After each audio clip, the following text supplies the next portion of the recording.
राजगढ़ वासियों, एक कल्पना कीजिए कि आपके घर में नई नई शादी हुई है और आपको 8 से 10 दिन के बाद ये पता चले कि ये जो नई दुल्हन हमारे घर में आई है, ये हमारे घर का सारा सामान, हमारे घर की सारी धन दौलत, हमारी मेहनत की कमाई लूट करके ले जाना चाहती थी। तो आपकी मनोदशा क्या होगी? ये जो कहानी है उन लोगों के लिए भी सबक है जो आजकल नया ट्रेंड चला है कि पैसा देकर के शादी कर लेते हैं कुछ लोग। लड़की को पैसा देते हैं 1.5-2 लाख रुपए और उससे शादी कर लेते हैं, 7 फेरे ले लेते हैं, 7 जन्मों का जो है वो वादा निभा लेते हैं। लेकिन ये राजगढ़ की जो लुटेरी दुल्हन की जो इंटरेस्टिंग कहानी है, ये बड़ी इंटरेस्टिंग है। ईमानदारी से कहूँ तो इतनी इंटरेस्टिंग है कि आपको मजा आ जाएगा सुनने में। लेकिन आपको इस कहानी से सबक भी मिलेगा। दरअसल राजगढ़ के सेमली निवासी जितेंद्र गौड़ ने पैसा देकर के एक लड़की से शादी की थी और ये शादी करवाई थी कंचन नाम की एक महिला ने, जो बीच में दलाल थी। और कंचन नाम की महिला के द्वारा ही जितेंद्र गौड़ ने जो है पैसा का लेन देन किया होगा और उसने शादी की। और ये जो दुल्हन लेकर आए थे भाई साहब जितेंद्र गौड़ जी, ये रायपुर की रहने वाली थी। रायपुर की पूनम रायकर, पूनम रायकर इस दुल्हन का नाम था। अब इन दोनों की शादी जो है राजगढ़ जिले के जालपा माता मंदिर में बड़ी धूमधाम से होती है। 10 दिन पहले की ये बात है। बड़ी धूमधाम से ये लोग शादी करते हैं, एक दूसरे को मिठाई खिलाते हैं, वरमाला पहनाते हैं और बड़ी खुशी का माहौल होता है।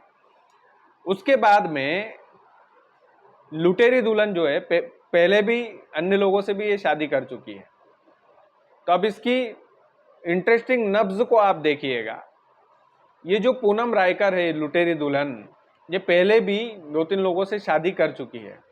तो इसके पूर्व पति ने राजगढ़ में कंट्रोल रूम में एक शिकायत की, पूनम रायकर के पूर्व पति ने, पहले वाले पति ने, कि जो ये जितेंद्र गौड़ है राजगढ़ जिले का जो सेमली का निवासी है, इसने मेरी पत्नी का जो है अपहरण कर लिया है, इसने मेरी पत्नी को किडनैप कर लिया है।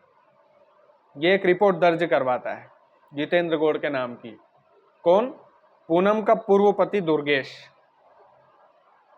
पुलिस जो है छानबीन में लगती है, पुलिस जितेंद्र गौड़ से पूछताछ करती है। लेकिन पुलिस को वहां से पता चलता है कि जितेंद्र गौड़ के साथ तो ये जो लुटेरी दुल्हन है पूनम रायकर, इसने शादी की है जालपा माता मंदिर में और इसके बकायदा पेपर वगैरह सब कुछ है इसके पास, जितेंद्र के पास। तो ऐसा अपहरण का या किडनैपिंग का मामला तो है नहीं।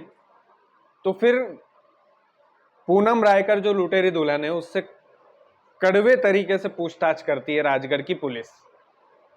और राजगढ़ की पुलिस जब सख्ती से पूछताछ करती है तो पूनम रायकर बताती है कि मैंने 10 दिन के लिए शादी की थी, 10 दिन का मुझे पैसा दिया गया था और कंचन नाम की महिला से मेरी बातचीत हो चुकी थी कि मैं 10 दिन के बाद जो है इनका सारा सामान लूट करके और भाग जाऊंगी। और इसके पास से जो बेहोशी की दवाई भी जो है पुलिस ने बरामद की। जब पुलिस ने पूछा कि भाई कैसे भागोगे, मतलब कैसे भागने की प्लानिंग थी, तो यही था कि मैं नशीला पदार्थ जो है, बेहोशी की दवाई जो है, इन लोगों को दे देती थी और धीरे धीरे करके वो दवाई असर करती है और जब 8-10 दिन हो जाते हैं तो पूरी दवाई जो है असर कर लेती है और 10वें दिन जो है उसका पूरा डोज, एक तरह से हम मान लेते हैं कि भैया 10वें दिन वो पूरी प्लानिंग में थी कि अब तो बेहोशी की दवाई जो है इनको खाने में या चाय में या जैसे भी उसकी प्लानिंग रही होगी उसको उसमें डाल करके वो सारे घर वालों को वो चाय पिला देती है या तो नाश्ता करवा देती है, खाना खिला देती, जो भी है उसमें मिला करके, खाद्य पदार्थ में मिला करके पूरे घर वालों को बेहोश कर देती। और बेहोश जैसे ही घर वाले होते, ये जितना भी माल घर में था सारा साठ कर देती। जितने भी सोने चांदी के जेवरात है, जितना भी पैसा है, जितना भी घर में महंगी चीजें हैं, ये लूट करके लुटेरी दुल्हन जो है ले जाती। और ये लूट इसने जो है पहले भी ये एक्सपीरियंस है, मतलब ये फ्रेशर नहीं है ये जो दुल्हन है, तो इसको एक्सपीरियंस है लूटपाट का। तो लुटेरी दुल्हन का पूरे प्लानिंग जो है सच चुकी थी। लेकिन इसकी प्लानिंग में एक गलती हो जाती है। गलती ये हो जाती है कि ये जिसको लूट करके लेकर आई थी, मतलब जो इसने जाल बिछाया था उसी जाल में फंस जाती है। 10 दिन का इसने सोचा था कि 10 दिन के अंदर अंदर सारा खेल कर दूंगी, लेकिन 10 दिन के पहले पहले पुलिस के पास सूचना पहुंच जाती है कि भैया मेरी पत्नी को तो किडनैप कर लिया, मेरी पत्नी का तो अपहरण कर लिया, और दुर्गेश नाम के जो इसका पूर्व पति है उसने बंधक बनाने का आरोप लगाया। बंधक मतलब किडनैपिंग ही होता है। तो पूनम की माँ भी इसमें शामिल होती है कि भैया बंधक बना लिया मेरी बेटी को, किसने? जितेंद्र गौड़ ने। और जितेंद्र गौड़ के पास जाती है पुलिस, तो बोलती है भैया, जितेंद्र गौड़ बोलता है कि सारे कागज है मेरे पास सर, हमने तो जालपा माता मंदिर के दरबार में जो है बकायदा फेरे लिए हैं सर, आप देख लीजिए, और हमने इस तरह से इससे शादी की है। पुलिस ने पूछा किसके थ्रू की है, कि कंचन नाम की एक महिला है, उसको हमने पैसे दिए, पैसे ले दे करके ये मामला हुआ है, और बड़ी धूमधाम से हमने एक दूसरे को मिठाई खिलाई, वरमाला पहनाई, और ये सारा मामला हो गया। उसके बाद में फिर पुलिस जो है कड़वे लहजे में पूछताछ करती है कि क्या प्लानिंग थी तुम्हारी भाई, क्या करना चाहती थी तुम?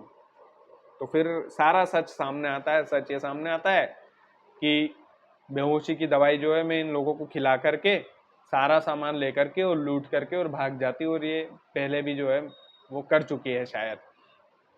तो राजगढ़ वालों, इस कहानी से कुल मिलाकर शिक्षा हमें ये मिलती है कि सोच समझकर, ये जो नई नई ट्रेंडिंग चली है ना, ये जो खास करके मध्य प्रदेश में ये नया नया चलन है कि पैसा दे करके किसी दलाल के जरिए शादी कर लेते हैं कुछ लोग, और वो उसमें काफ़ी हद तक कुछ लोग कामयाब भी हो जाते हैं, इसमें कोई दो राय नहीं है। लेकिन इतनी जल्दी किसी पर भरोसा करना, इतनी जल्दी ये जो दलाली के चक्कर में शादी करना, ये ठीक बात नहीं है। वो तो एसपी साहब तेज तर्रार है राजगढ़ जिले के, आदित्य मिश्रा जी, उन्होंने कई खुलासे किए हैं। राजगढ़ जिले में अच्छा काम उनका डिपार्टमेंट कर रहा है, तो खुशी हम लोगों को भी होती है। और ये जो लुटेरी दुल्हन वाला जो मामला था, ये मुझे लगा कि आप लोगों को सुनाना चाहिए, ताकि राजगढ़ जिले के लोगों को कम से कम इसका एहसास हो कि अगर इस तरह की वो शादी रचा रहे हैं, उनकी यदि प्लानिंग हो, तो भैया ठोक बजा के जो भी चीज़ें हैं वो करना चाहिए है। और यकीन मानिए इस तरह की घटनाएं जो है वो अंदर से जो है ऐसा झकझोर देती है कि भाई कैसे तो उसके घर पे खुशी का माहौल होगा, कैसे सब लोग जो है खुशियां मना रहे होंगे, और अचानक से लुटेरी दुल्हन जो है लूट करके अपना सामान वगैरह जो है ले जाती। और अगर ले जाती तो फिर सोचिए जिंदगी भर की कमाई होती है, जेवरात वगैरह सब कुछ। और मुझे लगा कि आप लोगों तक ये जो कहानी है ये पहुंचाना चाहिए। ये राजगढ़ जिले का आपका अपना चैनल है, इसे सपोर्ट करें। और हम इंस्टाग्राम पर 1 मिनट की रील डालते हैं, और पूरी कहानी जो है हमारे यूट्यूब चैनल पर उपलब्ध होती है। कई लोग शिकायत भी करते हैं कि आप 1 मिनट की रील क्यों डालते हैं, पूरी कहानी क्यों नहीं बताते। तो पूरी कहानी जो है राजगढ़ जिले की ये जो इंटरेस्टिंग कहानियां हैं, हमारे म्हारो राजगढ़ यूट्यूब चैनल पर पूरी कहानी आपको देखने को मिलती है। बाकी आप वीडियो को ज़्यादा से ज़्यादा शेयर कीजिएगा। चैनल यदि आपने सब्सक्राइब नहीं किया है तो प्लीज़ कर लीजिएगा। बहुत बहुत धन्यवाद।